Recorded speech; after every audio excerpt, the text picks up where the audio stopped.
بسم اللہ الرحمن الرحیم۔ السلام علیکم۔ روزہ کے اجر و ثواب کی اضافت پروردگار عالم نے خود اپنی طرف کی ہے۔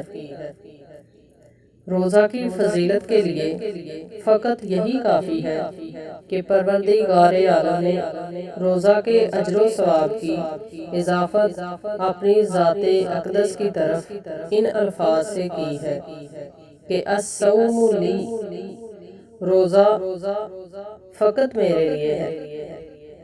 سیدنا ابو ہریرہ رضی اللہ عنہ سے روایت ہے کہ رسول اللہ صلی اللہ علیہ وآلہ وسلم نے فرمایا کہ اللہ تعالیٰ فرماتے ہیں ابن آدم کے تمام اعمال اس کے لیے ہیں مگر روزہ یہ صرف میرے لیے ہے اور میں ہی اس کا بدلہ دوں گا۔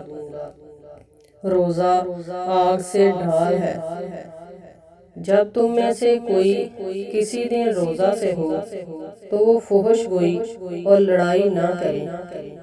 اگر کوئی اس سے بد کلامی کرے یا لڑنے کی کوشش کرے تو اسے چاہیے کہ کہہ دے یقیناً میں روزہ دار ہوں، یقیناً میں روزہ دار ہوں۔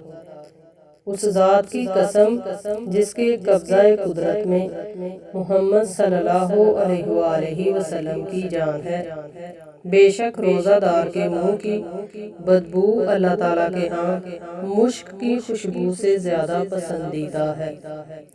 روزہ دار کے لیے دو خوشیاں ہیں۔ نمبر 1، جب وہ روزہ افطار کرتا ہے تو خوش ہوتا ہے۔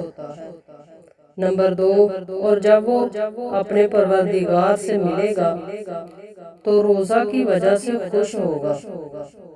اور بخاری ہی کی روایت میں ہے کہ اللہ تعالیٰ فرماتا ہے وہ بندہ میرے لیے اپنا کھانا پینا چھوڑ دیتا ہے، روزہ میرے لیے ہے اور میں ہی اس کا بدلہ دوں گا، جبکہ نیکی 10 گنا بڑھ جائے گی۔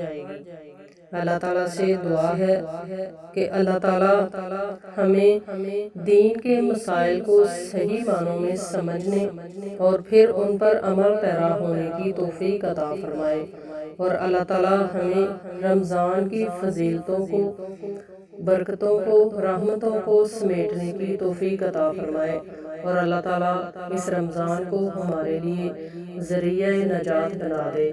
آمین یا رب العالمین۔